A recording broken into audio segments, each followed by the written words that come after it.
ഇന്ന് കാര്യമായിട്ടുള്ള പരിപാടികളൊന്നും ഇല്ലാത്തതിനാൽ വെറുതെ ഇരിക്കുകയായിരുന്നു. അപ്പോഴാണ് ഫോണിൽ വീഡിയോ കണ്ടത്. പണ്ടുള്ള നൊസ്റ്റാൾജിയ ഫീലിംഗ്. ഇത് കണ്ടപ്പോൾ എനിക്കൊരു സൂത്രം തോന്നി. എന്റെ തൊട്ടടുത്ത് മുത്തശ്ശി തന്റെ ആടുന്ന കസയിൽ ഇരിക്കുന്നുണ്ടായിരുന്നു.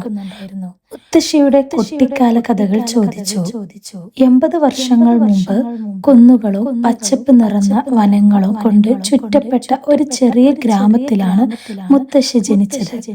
വയലുകളിൽ കളിച്ചു നടന്നതും കാട്ടുപൂക്കൾ ശേഖരിച്ചതും അമ്മയെ വീട്ടുജോലികളിൽ സഹായിച്ചതുമായ കഥകൾ അവൾ എനിക്ക് പറഞ്ഞു തന്നു. ചിത്രശലഭങ്ങളെ പിന്തുടരുന്നതും മൺകട്ടകൾ ഉണ്ടാക്കുന്നതും പോലുള്ള തൻ്റെ കുട്ടിക്കാലത്തെ ലളിതമായ സന്തോഷങ്ങൾ ഓർത്തെടുക്കുമ്പോൾ മുത്തശ്ശിയുടെ കണ്ണുകൾ തിളങ്ങുന്നുണ്ടായിരുന്നു. അവൾ സംസാരിക്കുമ്പോൾ ഒരു കാലത്ത് അവൾ ആയിരുന്ന ആ കൊച്ചു പെൺകുട്ടിയെ എനിക്ക് കാണാൻ കഴിയണം. ഒരു കുസൃതി നിറഞ്ഞ പുഞ്ചിരിയും. മുത്തശ്ശി തൻ്റെ സഹോദരങ്ങളെക്കുറിച്ചും സുഹൃത്തുക്കളെക്കുറിച്ചും അവർ ഒരുമിച്ച് കളിച്ച കളികളെക്കുറിച്ചും എന്നോട് പറഞ്ഞു. അടുപ്പിൽ നിന്ന് പുതുതായി ചുട്ടെടുത്ത അപ്പത്തിന്റെ ഗന്ധവും മരത്തിൽ നിന്ന് പറിച്ചെടുത്ത പഴുത്ത മാമ്പഴത്തിന്റെ രുചിയും അവൾ ഓർത്തു. ചിരിയും അത്ഭുതവും നിറഞ്ഞതായിരുന്നു അവരുടെ കഥകൾ. മുത്തശ്ശിയുടെ കഥകളിൽ ഞാൻ ആകൃഷ്ടനാകാതിരിക്കാൻ എനിക്ക് കഴിഞ്ഞില്ല. മുത്തശ്ശിയുടെ ബാല്യകാലം നിഷ്കളങ്കതയും ലാളിത്യവും നിറഞ്ഞതായിരുന്നു.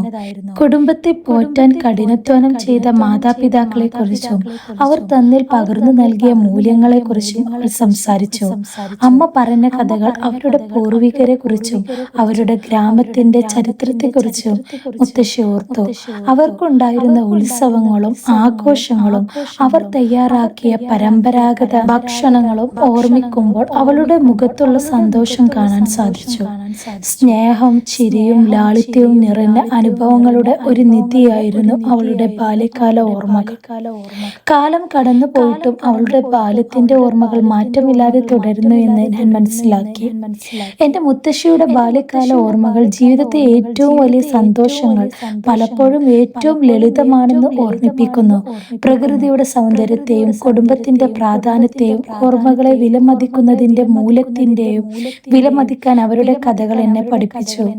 നമ്മെ സന്തോഷിപ്പിക്കുന്ന ഒരാളോട് സംസാരിക്കുന്നത് ശരിക്കും ഒരു ഉന്മേഷപ്രദമായ അനുഭവമായിരിക്കും.